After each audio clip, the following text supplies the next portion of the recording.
the sixth episode of Not Now Mom, I'm Gaming.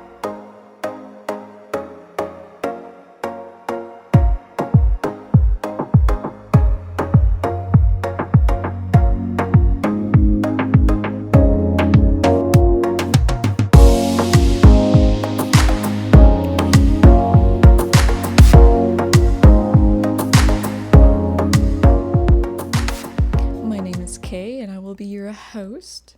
This will be a short podcast episode as we're looking into the demo of a game called My Father Lied. I was contacted by the Lunar Games dev about this game. They thought I might like to check it out. They did say it was kind of a mix between escape rooms, Siberia, and H.P. Lovecraft. Also kind of like Myst gameplay, if you've ever tried that. I don't play a lot of escape rooms. I haven't played Siberia. I know H.P. Lovecraft games. I have played Myst, but that was a long time ago when I was a kid. I do remember Myst, because it was really fascinating to me at the time, because I was just a kid, you know? And all the puzzles and trying to figure things out was pretty cool. The description for this game is: My Father Lied is a first-person point-and-click mystery game that tells the story of Huda, who finds herself following an unfathomable secret regarding her father's 20 years disappearance.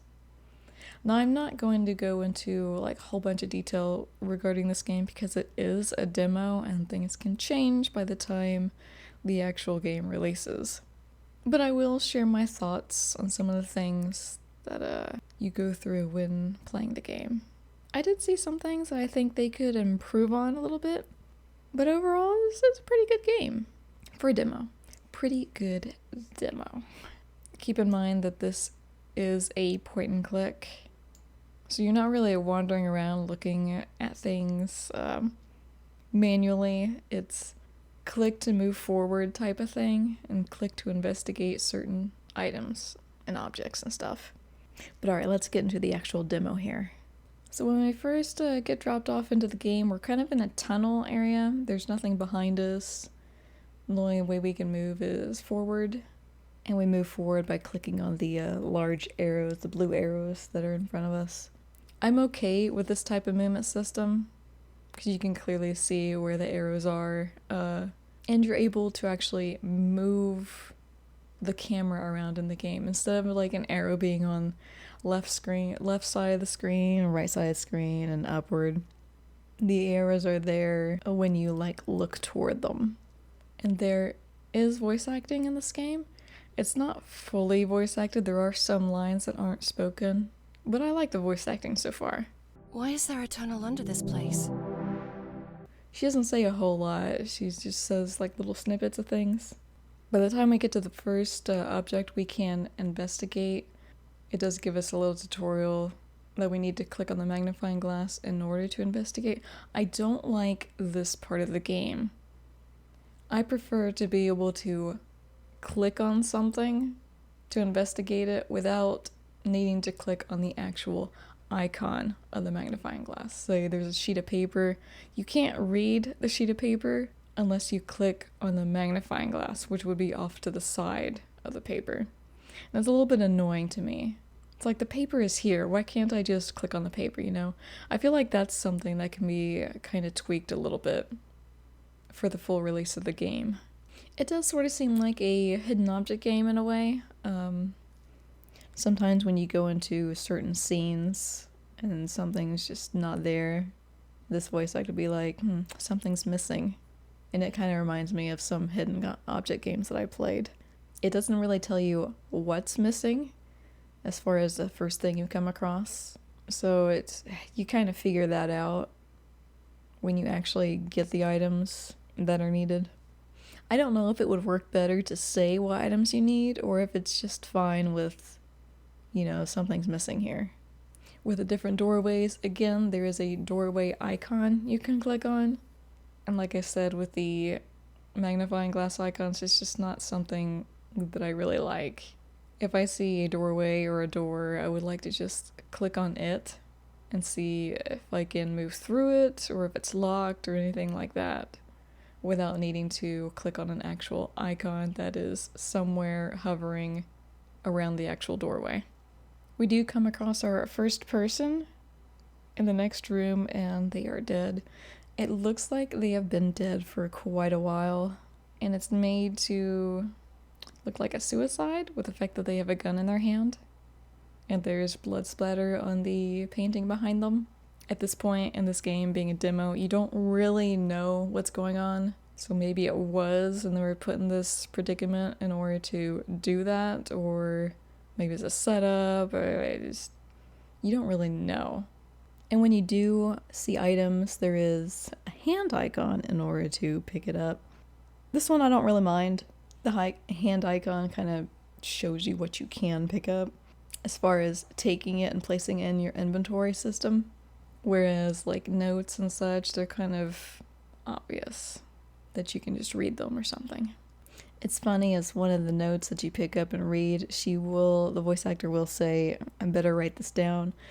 And you do have notes that you can look into for things that she does write down that's important. I can't remember in Myst if it was lucrative to write things down in order to remember them, because there were a lot of puzzles in that game. Escape rooms, like I said, I don't play those, so I don't know if it's best to write stuff down in those. But I know there are some games out there that are just really difficult if you don't write stuff down, because you're going to forget things, and there's stuff that's needed to be remembered in order to progress. This game is one of those games you kind of want to write stuff down in order to look at it and go back to it in order to progress. Such as the paper that we pick up, the first thing she writes in her notebook, it would be the combination to the lock that's in the room, to the safe, rather. And if your memory sucks like mine, yeah, you're gonna have a hell of a time remembering it.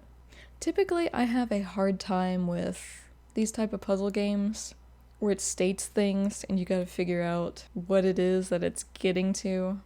So like in this game, the combination to the safe would be where my love is, when Samir was born, twice. Kadim's locker equals something. And when you look around, it's obvious where my love is. It's obvious for when Samir was born. And Kadim's locker, you can kind of guess at it, so the hints aren't too difficult to figure out. And there is another one further in the game that's also pretty simple to figure out. You just have to read some stuff. Speaking of reading, there's quite a bit to read in this game, like not a huge amount, but what you do read, it's got a lot of stuff. I don't really mind that.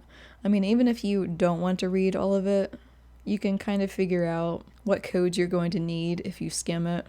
But backstory is always interesting in games like this. Of course, going back to the taking notes and inventory, you have icons on the left and right side of the screen.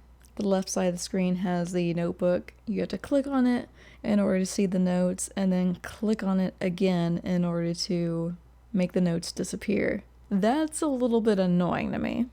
I would kind of like an X on the note somewhere in the corner just to click out of it, or to be able to click on the outside of the note in order to put it away. I don't like having to click on the notebook in the corner to bring stuff out, then put stuff in.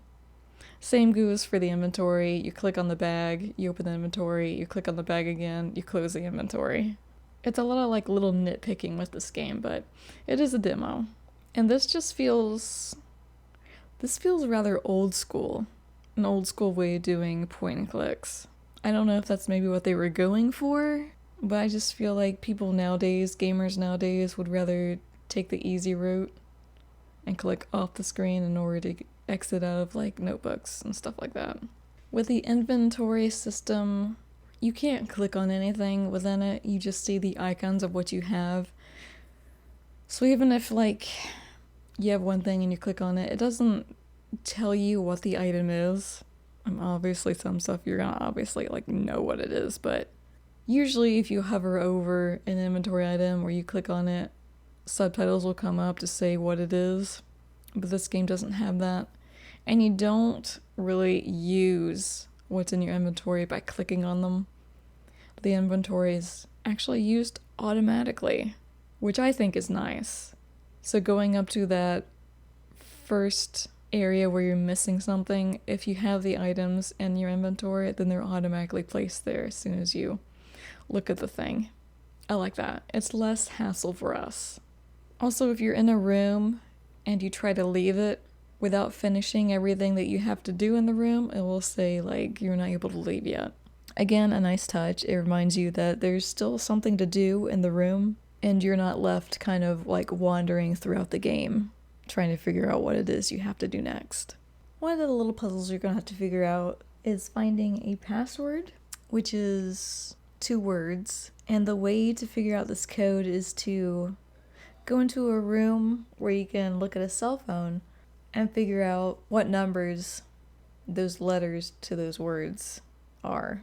And once you figure those out, you can punch in the numbers on a keypad, which I think is pretty fun. That was one of the things I had to actually write down because there's no way I could remember those numbers in that order. It's not really all that difficult. I mean, there's not like a ton of numbers to put into the keypad, but there's enough that I would not be able to remember on my own.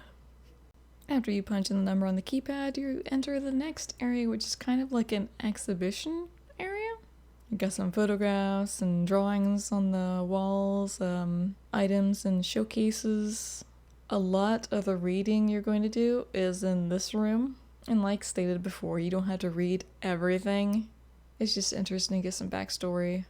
Once you figure out what you need for the next code, it's pretty simple to go from place to place and figure out, okay, well, I need to write this number down. And the area you're going into needs 4 different codes. Again, easy enough to figure out. However, I don't really like that there's not really much of a confirmation when you get one of the codes correct. So you type in the first code, and while there's a sound effect if you get it right, it doesn't really look like it switches to the next keypad. It just kind of looks like the same keypad there. So I would have liked if it was a little bit easier to know if we passed that one and moved on to the next one. I didn't type any wrong numbers in, so I don't know what happens if you do type a wrong number in, if it states it or what, but I don't know, it's just not clear if it's moved on to the next keypad.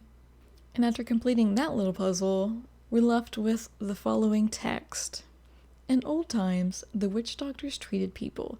They told them to stay away from dirty places, because in there lived demons too small for our eyes to see. They entered the body and caused us to become ill. Today, we call them microorganisms, viruses, bacterias, parasites. What was once accused as a curse in magic is now called science. And then the demo ends. Interesting note to end on. I mean, we see these dead people in this place that looks like they've been there for a really long time. Yet our father's only been missing, I can't remember exactly how many years. Was it 20? Less than 10? Something? Okay, I just checked again. It's 20 years disappearance. So I wonder if he's probably one of these skeletons, and why the title is called My Father Lied. Definitely intriguing. For a demo, it's actually pretty good. I liked it. For a single dev, very good job. Obviously, I had some nitpicks, but I mean, there's nothing like game-breaking to it. And so, to end this podcast episode, I would like to thank Lunar Games Dev again for mentioning this game and asking me to check it out. I do enjoy point and clicks. It's actually been a while since I actually did a point and click. A proper point and click, not just a hidden object game thing. If anybody else likes games that kind of takes after Myst, escape rooms in Siberia, do give My Father Lied a try for the demo, and wishlist the actual game.